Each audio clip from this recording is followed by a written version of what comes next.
Have you ever asked yourself why it feels so urgent to respond, to explain, to defend yourself, even when no one's really asking? Why it feels like if you stay quiet, you're somehow losing? We live in a time where noise is constant. Everyone wants to be seen. Everyone's talking over each other. The volume keeps going up, but nobody's really saying anything. And nobody, absolutely nobody, wants to sit in silence. Because silence feels awkward. It's raw. It's revealing. You can't hide in it. Silence doesn't give you distractions. It just sits there, forcing you to feel everything you've been trying to avoid. Now think, how many times have you blurted something out and instantly regretted it? How often has speaking too fast or reacting too quickly put you in a weaker position? You think you're standing up for yourself, but you're actually exposing something. Maybe your insecurity, maybe your need to be accepted, maybe your fear of looking small. That's not random. It's conditioning. Somewhere along the way, you were taught that silence means you've lost. That if you don't clap back, you're weak. That if you don't defend your name every time someone says something, you've been disrespected. But that's not true. It never was. One of the most dangerous thinkers in history saw this differently. Friedrich Nietzsche didn't see silence as weakness. He saw it as a test of power. Real power isn't loud. Real strength doesn't react to everything. Power is calm. Power is steady. Power knows it doesn't have to explain itself. And silence, when it comes from self-control, not fear, isn't just peaceful. It's deadly. Nietzsche talked about the will to power, but not power over others. He meant power over yourself. He meant the kind of strength that doesn't flinch, even when everything around you is shaking.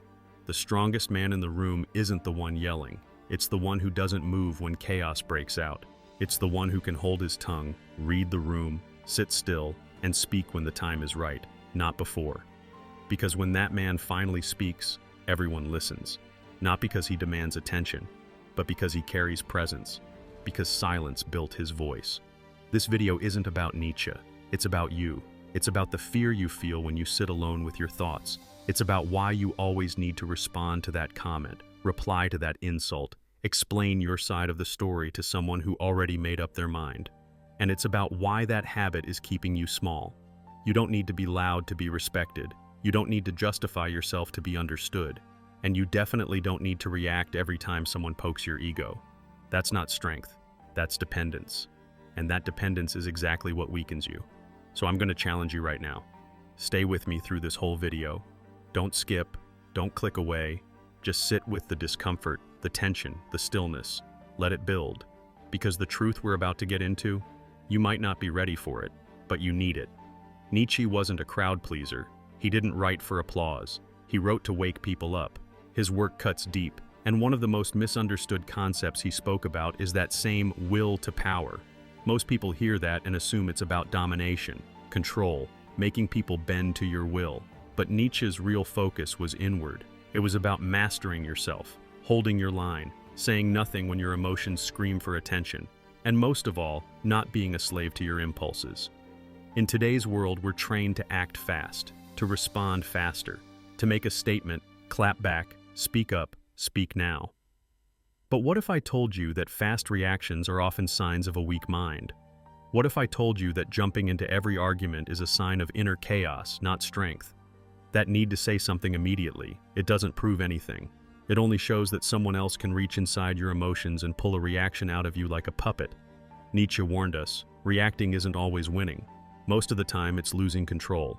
When you react, you reveal where you're sensitive. You expose what gets under your skin. You show your insecurities.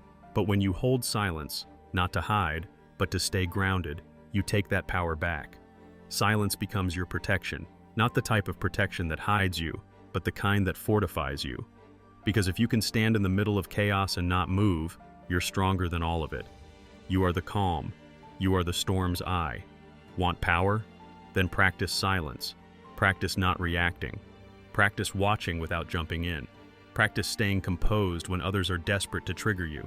Because while they drain their energy trying to win meaningless battles, you're building something they can't touch: control. That kind of control creates real power. But it starts with a question. Why do we run from silence in the first place? Have you ever noticed how silence makes people squirm? How a quiet moment in a conversation suddenly feels like something's wrong? Like someone needs to say something, anything, just to kill the tension? That's not by accident. Silence is powerful, and deep down, most people are terrified of it. Because silence reveals things noise keeps hidden. When everything goes quiet, you start to feel what you've been avoiding. You hear thoughts you've been pushing away, and that scares people, not just because of what's out there, but because of what it brings out from within. We fill our lives with noise on purpose, not just sound, but distractions, scrolling, binging, texting, over-talking, over-explaining, constant stimulation. We do it because we can't stand being alone with ourselves.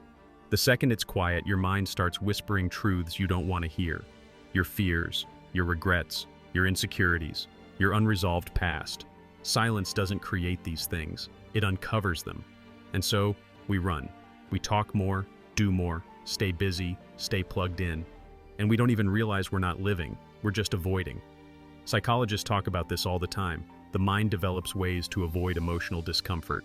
We run from it like it's danger. But that discomfort, those dark, quiet moments, that's where growth happens. That's where the truth is. Carl Jung said it clearly. What you resist, persists. And what do we resist the most? Ourselves. We resist silence because it forces us to face the parts of us that still need healing. Nietzsche knew the modern world wasn't suffering from too much pain. It was suffering from too much distraction. People have become hollow not because life is hard, but because they never stop to feel it. They're drowning in opinions, chasing trends, arguing online about nothing. And behind all that noise is a person who hasn't heard his own voice in years. Silence cuts through all that. Not in a gentle way either, in a brutal, direct way. It puts a mirror in front of your soul and asks you, is this who you really are? And that's the power of silence. It wakes you up. But you have to let it. You have to stop talking long enough to hear what's inside. That takes courage. Because being quiet doesn't mean you're passive. It means you're brave enough to listen. Brave enough to resist the pressure to perform, to prove, to explain. Silence is rebellion in a world that constantly demands your attention. It breaks the game. It says, I don't need to prove anything to you. And that kind of energy, stillness without apology, that is rare. That is magnetic. But let's be clear, silence alone isn't the goal. It's not about saying nothing forever. It's about directing it, channeling it, using it. And when you do, silence becomes not just protection, not just healing, but a weapon. A weapon you carry with precision. You stop wasting energy on people who aren't worth it. You stop letting your emotions get hijacked by every comment or confrontation. You hold your line, and when you choose to speak, it lands like thunder. Because when you master silence, your presence gets louder. Think about it. Have you ever been around someone who barely says a word, but commands the entire room? Someone whose quietness makes people lean in instead of tune out? That's not luck. That's mastery. It's strategy. It's the power of intentional silence. There's a reason the most powerful men in history didn't waste their breath on everyone. They didn't argue, they didn't beg, they didn't defend. They just moved with purpose and let their presence speak for them. In psychology, this is called nonverbal dominance. People who feel secure don't talk too much. They don't explain everything. They pause, they breathe, they speak only when they need to, and every word counts.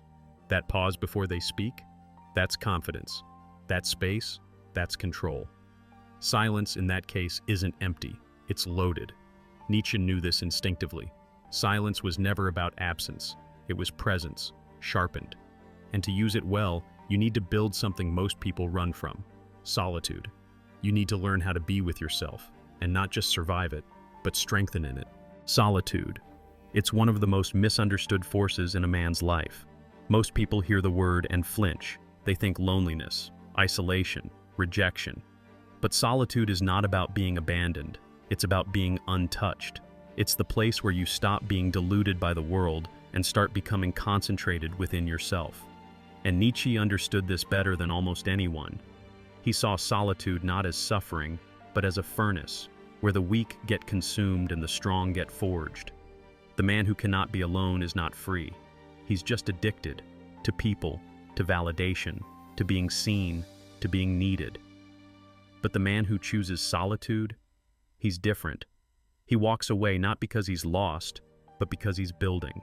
He disappears so he can return as someone unrecognizable, someone whole, someone dangerous. Because when you're alone, the truth shows up. The real you shows up. The parts you've neglected, the patterns you've denied, the fears you've buried under other people's opinions. Solitude doesn't let you escape yourself. It strips you down. No masks, no applause, no audience. Just you, raw, unfinished, honest. And if you can sit with that without running, you've already won a battle most men will never face. That's why Nietzsche said the higher spirit is known by its ability to endure solitude. Because when the noise dies down and the mirror's finally clean, you either break or you see yourself clearly for the first time. And from that moment, something starts to shift. You stop needing the world to understand you. You stop begging for people to see your value. You stop explaining your worth because you've already seen it. You've already owned it. And when silence rises from that place, it's not a defense mechanism. It's your signature. The man who comes back from solitude carries a silence that doesn't beg for anything. It doesn't ask to be liked. It doesn't chase attention. It simply exists and forces the room to adapt. His silence isn't empty. It's full of understanding, full of restraint, full of presence. It's not trying to win arguments. It's already above them. But it doesn't end there. Because silence, once fully integrated, becomes your language. Not a pause between words, but the message itself. A man like this doesn't need to raise his voice. His energy speaks. His stillness speaks. His discipline, his detachment, his control, these become louder than any speech could ever be. And when he does speak, every word lands like a blow. Not because it's aggressive, but because it's earned. Nietzsche knew that real power doesn't shout. It doesn't scramble. It doesn't over-explain. It waits. It watches. It moves when it's time. And when it does move, it shakes the ground. That's the kind of silence that breaks men. Not because it attacks, but because it reveals. It shows them what they're not. It forces them to confront the noise inside themselves. And most can't handle that. But you can. You see, silence is not for everyone. It's not a quick tip or a self-help hack. It's war. A war against every part of you that wants to be seen. Every impulse to react. Every weakness that demands validation. Every thought that says, if I don't respond, they'll think I'm weak. Let them think. You don't need to win with noise. You win by not needing to play. The world is loud right now. Everyone's screaming over each other, trying to be heard. But the ones who rise above it, they're not the loudest. They're the ones who say the least, because they've mastered the most. You don't need to argue your value. You need to become it. And once you do, silence will speak for you. It will surround you like armor. It will follow you like presence. And people will feel it without knowing why. This is not about pretending to be mysterious. It's about reaching a point where speaking becomes a choice, not a compulsion. Where reacting becomes rare. Where silence becomes your default, because you've finally found peace inside the storm. And when you reach that point, everything changes. You stop chasing. You stop explaining. You stop justifying. You simply are. And that is power. So now it's your move. Will you keep reacting to every insult, every doubt, every empty voice trying to shake you? Or will you choose silence? Will you finally stop leaking your energy into every pointless confrontation? Will you build something so strong inside that nothing outside can touch it? If this video hit something inside you, if it opened a door or even cracked it, I want you to type in the comments. I choose silence. That's all. The ones who understand will feel it. The ones who don't, doesn't matter. Their noise was never your concern. And if you're ready to go deeper, don't stop now. The next video on this channel is where everything sharpens, where your silence evolves into presence. Because your growth doesn't wait. And this world needs men who don't just talk strength. It needs men who live it. Support this channel if you felt this. You're not just helping me, you're helping thousands of men out there who need these words but can't find them yet.